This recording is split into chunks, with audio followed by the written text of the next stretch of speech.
Hi, I'm Andrew Wasson. Thanks for joining me for my weekly guitar blog. It's November 2nd, 2014, and this week we're going to be doing some work with creating open E-string rock riffs. This week's question was sent in from Alan. He's out in Lynnwood, Washington, and he wrote in with this email. After 2 years of just messing around, this past summer something clicked for me, and I got heavy into guitar. I only know mostly basic things, but I like older hard rock stuff and wanted to learn how I should be thinking to play and even write cool sounding, open E-string rock riffs. Any basic suggestions and even some kind of advanced example would be really great. From Alan in Lynnwood, Washington, USA. Well, hey, thanks for writing in, Alan. It's fantastic that you've gotten heavy into guitar, and I think I'd be speaking for hundreds, if not thousands, of other guitar players out there when I'd say that those classic hard rock open E-string riffs are some of the first jams on guitar that many of us started with as well. In this lesson, I'll run through how to organize the key of E minor. We'll discuss using the ever popular power chords of this key under the open E string, and we'll try out a few riffs as well. So let's get started.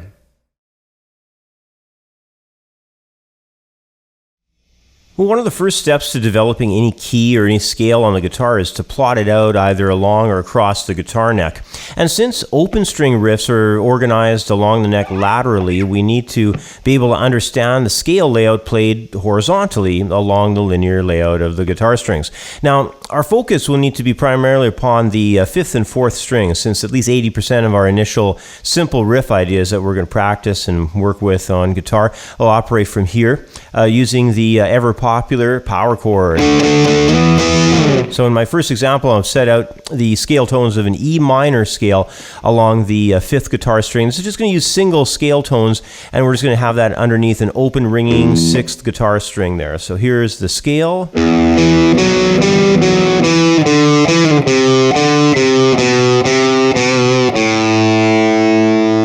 Here it is again.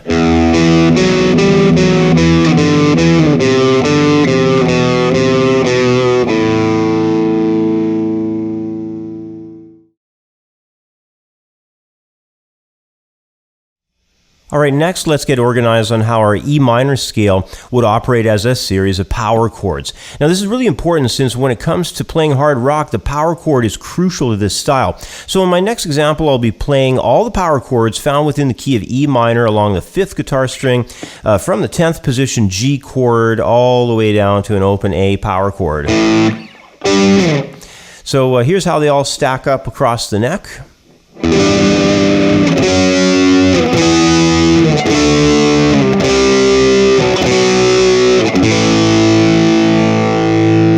What you want to get used to is the positions that all those are located in.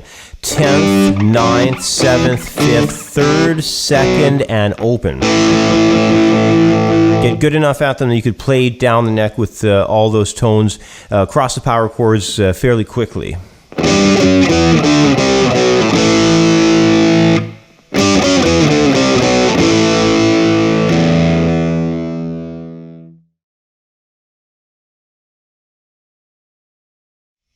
Okay, now it's time to check out how we can organize making up guitar riffs using the scale tones and power chords in our key of E minor here. Now, this first riff that I've got is going to be approached using those power chords played as arpeggios, moving across the power chord intervals with a repetitive open E guitar string in the bass.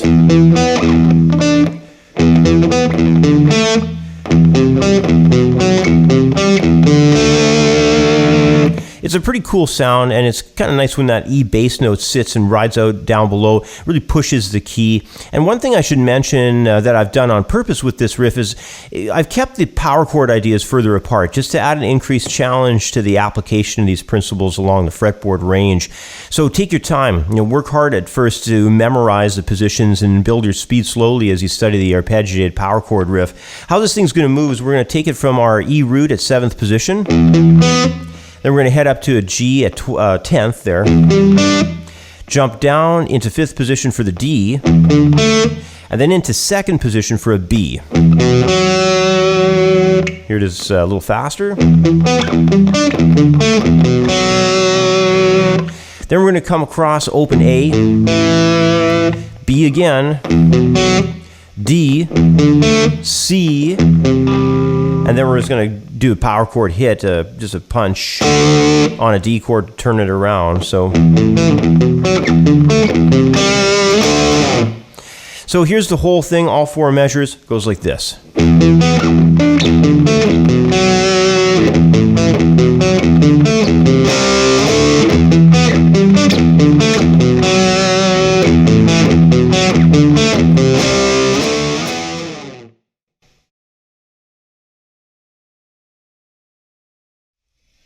Well, the final riff I put together applies more complex ideas under that E 6 string and goes slightly beyond the use of just basic power chord concepts. This next riff uses 3 additional ideas. Now, first we're going to be applying the inverted power chord shape, otherwise known of as the 4th interval.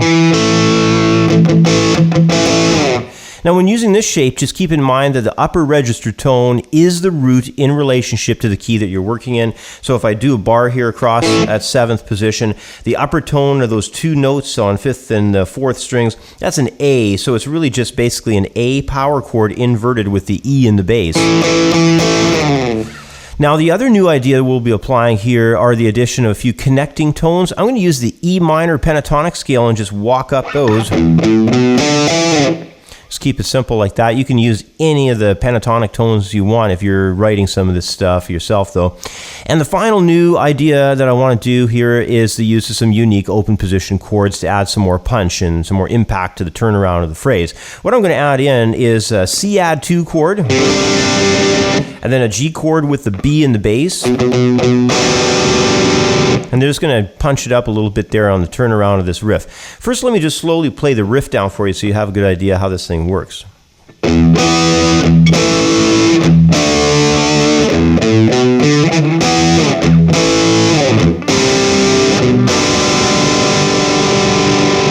And then it would just start up again at the E to turn it around. So I'm going to take this lesson portion of the video here out by just playing this riff down for you and give you a good idea how it sounds.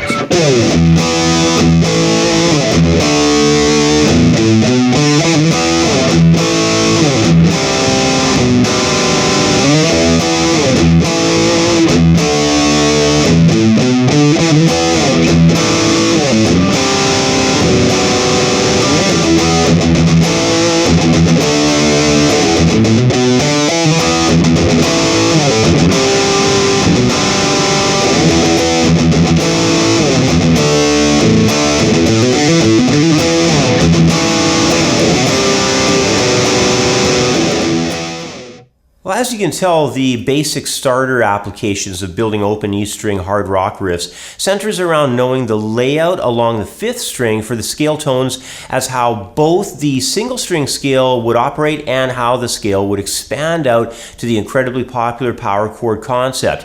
As time goes on, you'll probably start to work in other intervals like the thirds and even the augmented, and you'll start to include different surrounding scale tones and even chromatic ideas, and eventually I'm sure you'll also begin adding several other chords as well. And one thing's for sure, open string rock riffs are a lot of fun to play and they're a lot of fun to compose as well. Anyway, that's all the time I have for today. As always, thanks for watching. Have yourself a great week and we'll catch up with you next time. Bye for now. I'd like to take a moment to mention another guitar video lesson project I've started. It's a unique guitar lesson approach that I'm doing online, and it's not like anything I've done before. Best of all, it's 100% free. I've called this approach Guitar Micro Lessons, and they're a great way to learn a few new licks or riffs or chord shapes each week. Now, these guitar micro lessons are quick and easy to learn from. They're very short, with each lesson running between only 1.5 minutes to 2 minutes in length. They're published to YouTube from Monday to Thursday on my other Guitar Blog Update YouTube channel, and you can either subscribe to that channel to guarantee getting each new episode, or just visit the channel whenever it's convenient for you and check out the new micro lessons in the playlist on the Guitar Blog Update channel's homepage.